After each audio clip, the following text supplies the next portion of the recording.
Hey everybody, welcome to the channel. WildMax1 here bringing another Raid Shadow Legends video. And today we're going to be diving into Tag Team Arena, a game mode that a lot of players tend to skip over if they can.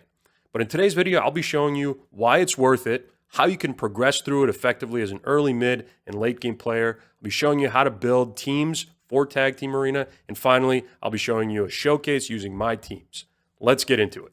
So Tag Team Arena was released in June of 2020. And since then, there's been quite a bit of pushback for this specific arena game mode. Whereas Classic Arena, pretty well received generally. You only have to field one team, much lower barrier to entry. Here you have to put together 3 teams and fight back to back to back. That takes a lot of time, and the investment is pretty high, especially for newer players who are focusing most of their resources on PvE game modes like Demon Lord, Hydra, and Dungeons. However, if you navigate Tag Team Arena correctly, even as an earlier game player, you can get access to a lot of really great rewards that are going to really progress your account quickly. First one that I want to talk about is, of course, the Bazaar. So using the gold bars that you earn from your Tag Team Arena matches, you come to the Bazaar, and here you can pick up and exchange them for everything from energy, silver, shards, crafting materials, books, even high-end avatar frames if you want to show off to the community with those. If you're an earlier game player, at the very least, I would be looking to pick up energy, ancient shards, and then I've already unlocked him on my account, but Drexthar Blood Twin. He's a really, really good champion for progressing in a lot of different content. Tanky, provoke, HP burn, excellent champion. As long as you're focusing on those 3 as an early game player, then you are getting the most out of the Bazaar. As a mid or late game player, assuming you've made your way up in the tiers a little bit more and are earning more per victory, enough to at least come and get yourself the Void Shard whenever that's available. And if you're also spending some gems for refills and you're able to really get your stuff going, then I'd also be picking up the Sacred Shard depending on my economy of gold bars. But for me, I at least stick to the Void, the Ancient, and then the Energy. So aside from these more obvious rewards directly related to Tag Team Arena, what other places are you getting benefits from farming Tag Team Arena? Another big one for a lot of players especially is CVC, Clan vs. Clan tournaments. You get a lot of free points from picking up your free 20 daily Tag Team Arena coins or tokens, right? Each time that you win a match, that's just getting you free CVC points. And then I know a lot of players that in order to maximize that on the weeks when Tag Team Arena is worth extra points in CVC, they go and use refills in order to get even more.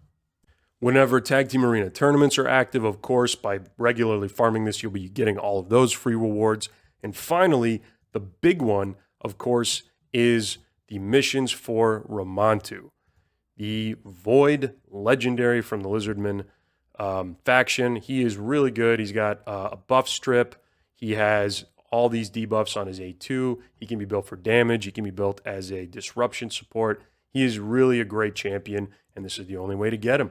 So between the Bazaar, CVC, Ramantu, Tag Team Arena tournaments, all of that, and Drexthar, of course, is plenty enough reason for every account to at least dive in on some level to Tag Team Arena. All right, so now let's look at how we actually tackle Tag Team Arena. So Tag Team Arena is on a 1-week cycle. Every Monday it resets and it recalibrates what tier you're in based on this bar here. If you're in the red, then you are likely going to be dropping a tier. If you are in the yellow, you will be staying. And if you're somewhere in the high green, you're likely to be jumping up a tier. So the way that people tend to do this is in a cycle, right? If you are not looking to progress higher up to the next tier, then all you need to do is what these players here are doing. You are going to be putting in just one-man, easily farmable defenses into your defense teams, and then that's going to allow other players to farm your defense, and then once you get knocked down in score, as other players do that, you will be placed against those other players that also have low rating based on the fact that they also have one-man defenses. And this is kind of like a trade-off. The community benefits from doing this because everybody gets their gold bars. So after farming one-man teams all week, players will eventually make that adjustment come Friday, Saturday, Sunday, sometimes even Thursday, depending on whether they're trying to push higher. And then they will adjust their defensive teams and put in their full squads. And then other players will most likely avoid those over easier kills such as these. And then their rating will then begin to climb as they continue winning and their teams are targeted less. And then come Monday, the whole cycle begins again. Now, depending on where you are in the game and depending on what your goals are, I'm going to recommend that you use this tactic differently. If you're very, very early in the game, still focusing mostly on PvE encounters and progressing through those, then I'm going to recommend that you just stay as low as possible. You can maybe jump to Bronze 2 if you want at the end of one of the weeks, or Bronze 3 if you feel like it, and continue riding the wave that way. But chances are eventually when you get high enough, when you put in your defense teams, you just won't quite have the champions that will keep you in that tier. You're very welcome, obviously, to try to push as high as you can anyway and see where you do end up and whether people knock you out or not. But that's basically going to be what's going to determine whether you're going to be able to stay in a tier or not, is how easy other players determine your defenses are to take down. So at least early game, if you don't want to bother with the whole cycle and the one man and switching your defenses, because that is more involved, you can at least just stay in Bronze 1 and then just leave one-man defenses, and then every day come in and farm other one-man defenses. Simple as that. That should be what every early game account does, no matter what. Now, if you're further progressing through the game, you're mid, late game, and you really maybe starting to work on those Ramantu missions, or you really just want more gold bar rewards, then at that point, I would start pivoting away from the one-man defenses to full-man defenses earlier in the week and trying to stack my rating as high as possible. And at that point, you're going to have to be really discerning when it comes to knowing what your team's weaknesses are or knowing what an opponent's team's weaknesses are in order to make your matchups the best they possibly can be. Now, in order to be able to do that well, it's important to understand how offense, defense teams, how arena teams in general are crafted and the concept behind them. And that's what we're about to get into right now. So before we get into the actual concepts behind the teams, I wanted to just show a few examples here of the opponents that I have currently on my screen. Now, my rating has already dropped significantly since I put in my one-man defenses. So if I refresh now, these are going to disappear. Before they do, I wanted to show you a few examples of how I'm looking at these teams and deciding which one of my teams I'm going to match up against them. So, for example, this opponent here. Here we have 2 damage dealers, a disruption champ with a speed aura, and another disruption champ. I'm going to assume that this is probably not a very tanky team and that this opponent is hoping to go first with this team. And that's the style of the team, right? It's a go first team. That's the concept. That's the terminology that most players in the community use for a team that's supposed to go first, buff up, and then have their nukers go before anybody on the opposing team can go. For a go second team, you're looking for something that's definitely more tanky, right? You're looking for something that can take a punch and then come back and counterattack potentially even harder. So, for example, here we have a team here that is extremely tanky. We have a Marichka lead who still does have a speed aura, which is pretty much necessary. Most teams you'll see in Gold 4 Tag Team Arena are going to have speed leads. But here you notice that nobody on this team has an intimidating presence. So they're not really focusing, even though they have a 6-star, 2 6-star champions. So in this case, they're not really focusing on trying to push the highest speed possible. Instead, they have all champions that have high HP totals and have passives that make them incredibly difficult to take down. Galathirs are usually built super high resistance, and they have a cleanse. So this is their high resist cleanser. If I were to bet on it, Marichka also can be built that way, but Marichka also has a passive where if I were to nuke their team, then her passive brings everybody back, assuming I don't have any abilities that block that. The Taras is an HP-based damage dealer with an incredible passive that makes him extremely difficult to take down. This team is, without a doubt, a go second team. This team does not care whether I go first. this player crafted this team banking on the fact that if I go first, this team will be able to absorb the hit and then take out my team. So those are the two fundamental different teams you're looking at. You're looking at a go first or a go second team. Now, I'm a visual learner, so for me, it really helps when I see things written down and remember them, which is what I've done here for you guys. So the key points that I want to go over here with these different kinds of teams is for go first, the concept of operations, as I've already mentioned, is you want to make sure that you're going faster than the opponent. You want to make sure that you have good setup for your damage dealer. And then finally, that you're able to nuke them with your damage dealer. You'll usually see on these kind of compositions a speed lead. It's pretty much essential. Then you'll have some champ that is good at disruption, somebody that can apply crowd control effect, somebody that can increase an enemy skill cooldown, anything that'll make them stop, the opposing team stop doing what they're doing or unable to do what they want to do. Then you'll have setup champs, champions that do turn meter manipulation, decrease defense, and weaken application, any kind of buffs for the nuker. And then you'll sometimes have a support element. So the support element could be that everybody in the speed team could still be in Stone Skin, or that there's a reviver present, or a cleanser present, or preferably all those if you're building a really good one. And finally, of course, the nuker, somebody who will just be able to wipe out the enemy team. So these are not different roles within the team. These are just aspects of a good go first team, right? You can sometimes have 2 or 3 of these all in one champ.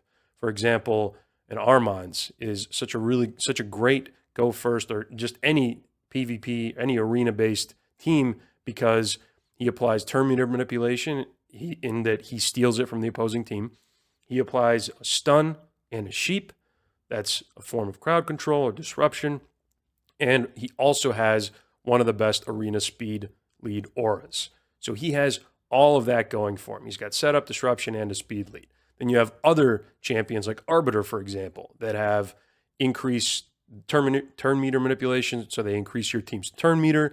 Then she's also a reviver, and she provides setup in terms of buffs like increased attack, and she can also reduce the duration of enemy buffs using her AoE. So she has a lot of these aspects covered as well. Sometimes a nuker can be their own reviver, like Siegfried, for example. So these are all the typical aspects that you see when you look at a go first team. For a go second team, what you're looking for from that concept of operations is any team that can take an initial hit from a go first team and then swing that momentum and take the match back.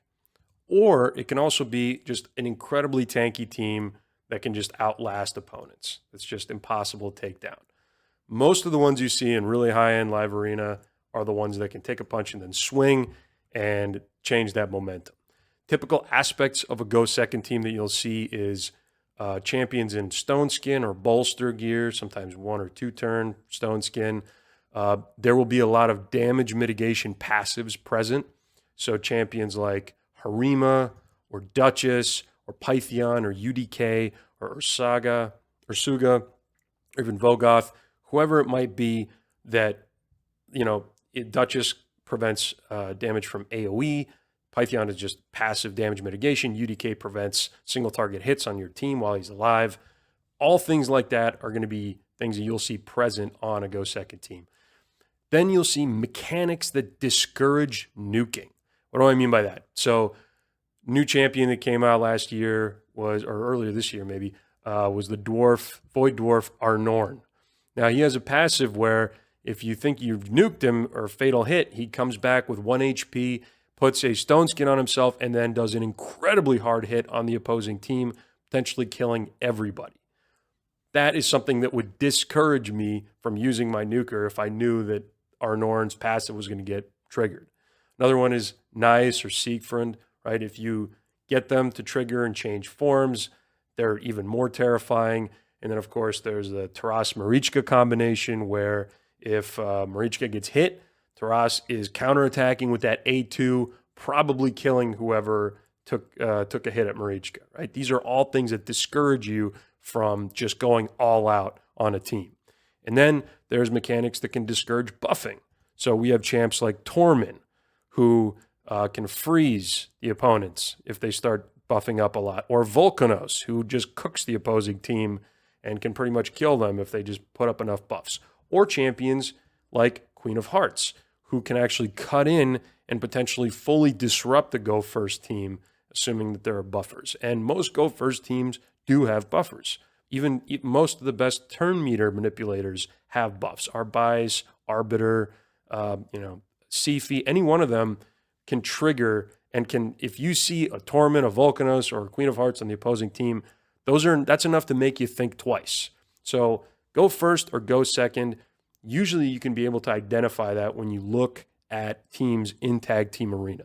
So I'm going to leave up the notepad here for your guys' reference as we take a look at some example teams that I put together earlier of early, mid, and then late game speed go first teams, right? So there at the bottom, starting, we have Haruspex, who's there as a turn meter booster, speed booster, and with a speed aura. We have Bowsmith Flannan next there, who has a decreased speed and a potential to stun. That's more like a disruptor role. We have War Maiden, who's there to apply decreased defense.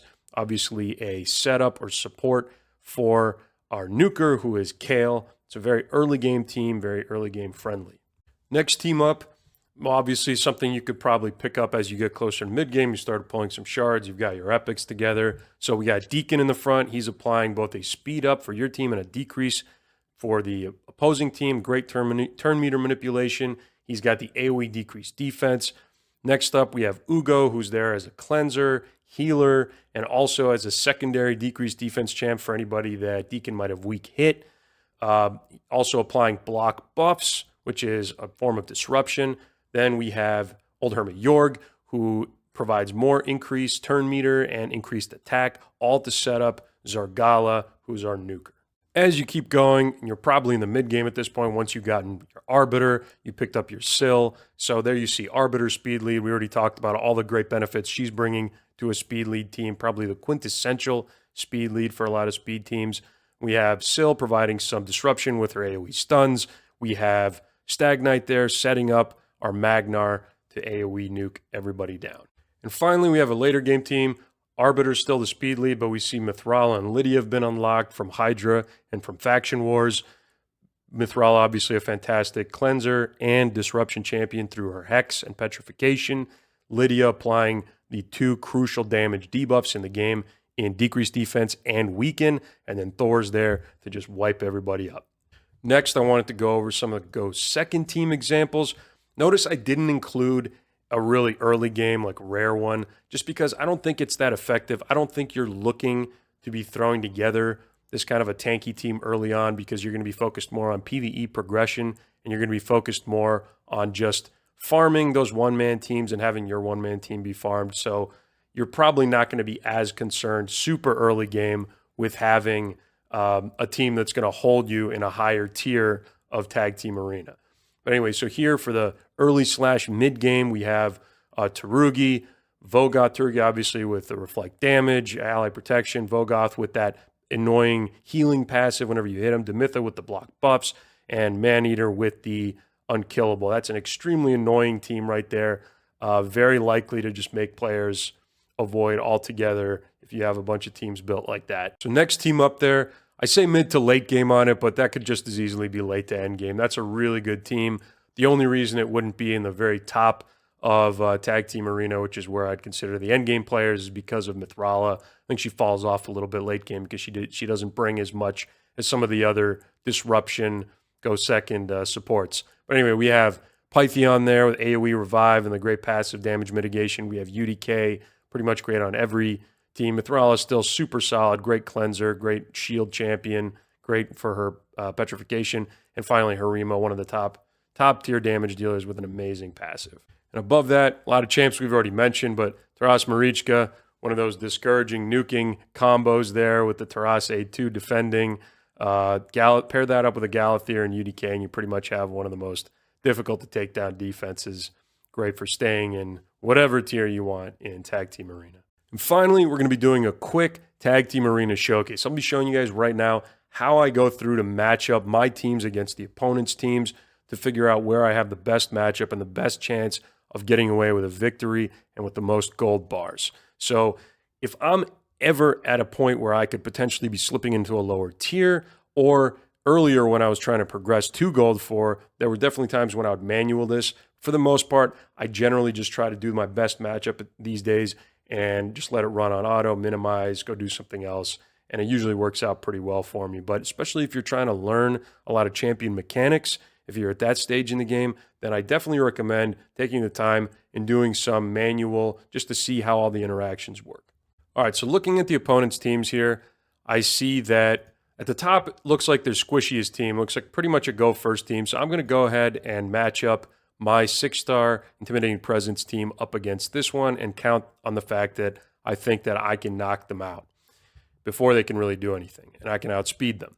For this team here, I see that they have a Gizmak, and I know that Gizmak is going to trigger Marichka's passive, which is going to put block damage on my team. I'm counting on that to be useful in this case. Usually if I see a burner, I'll try to match them up with my Marichka, although in this case, he does have a way to hit through that, but I'm still counting on it, so I'm going to go for that, see what happens. And finally, for my last team, I'm just hoping that my Empress can smack and hopefully kill one of the Hansel Gretel twins here. And then, yeah, we'll see what happens. For that one, it's just kind of, sometimes it's just a throwaway match. You never know. But for these two, I feel pretty confident. So let's see what happens. All right, starting it on auto. Now, I may end up on the third match with Empress switching to manual just because I find that that one is actually a lot of fun for me right now because Empress is still a new champ. So I may decide to auto that one just to see, or manual that one rather, just to see what happens. But let's see how the rest of these go. Okay, so we are in fact going first. We are able to put all their skills on lockdown. Owen is able to strip all but one of them. And it's down to the Fralny. He is now CC'd. And match over. I think I chose well there. All right, let's see what happens here. So there's the burn. There is the cleanse. My Marichka is going to buff up. And Taras's AoE is not going to do anything because they were all under Stone Skin. Here comes the second AoE burn. Yeah, okay. And he was able to do quite a bit of damage, but not quite enough. And now Taras's counterattacks are coming in pretty hard. Yeah, we'll see. We'll see what we can do here. All right, everybody's back up. Taras just went down again. That's not great, considering the Galathier, who is my only reviver outside of Marichka's passive, just used his ability.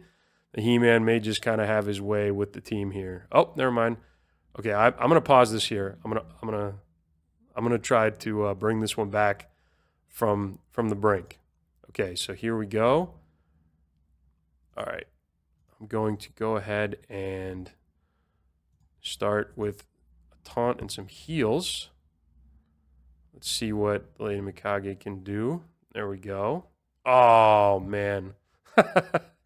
All right, one turn away. Let's see if I can hopefully survive this. Oh, he did. Okay. Let's see what we can do here. If my Marichka can take a turn. Okay. All right, well, we have a shot here. We have a legitimate shot. Okay, there we go.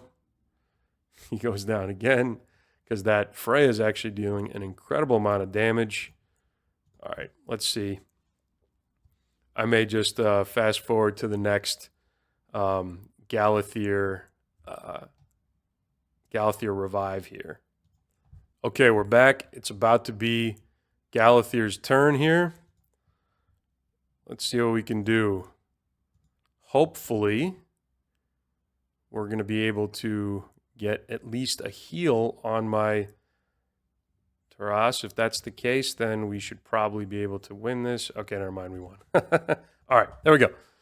So, obviously, if I don't know if I would have won this one if I hadn't stepped in, but that's the whole point of tag team is you can choose to do it the lazy way, or you can significantly increase your chances and use the advantage that you have as the live player to try to get that victory, because that's the advantage you have. You're not facing a preset. You can drive the car if you want.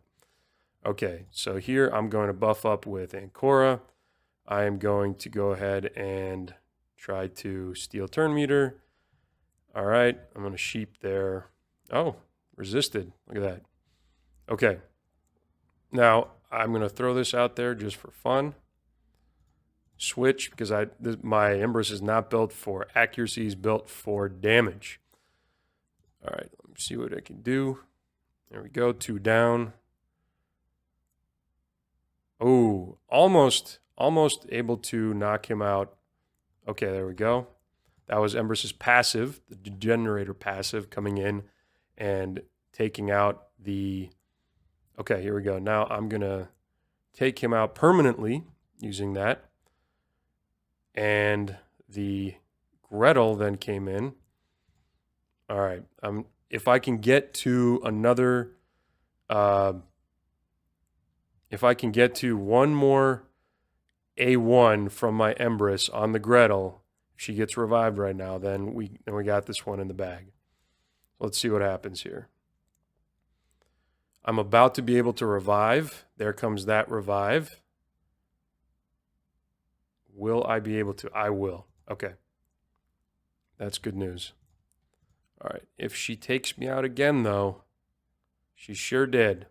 Well, tried that one. But yeah, 2 out of 3. That was a close one. Oh, we may still potentially be able to. No, I think there's too many heals. Yep. Okay. UDK, can you do it? No, he can't. All right. Well, there you go. 2 out of 3. My first 2 matchups went very well, as I thought, and my third one was kind of a throwaway. This is exactly how you should be trying to structure your fights in Tag Team Arena once you get to that point.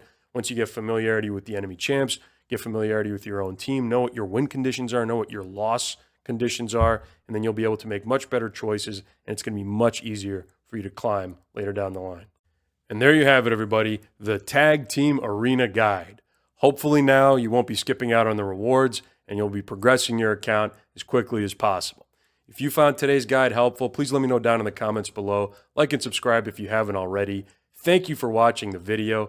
Thank you for your time. Have a great day, and I'll catch you in the next one.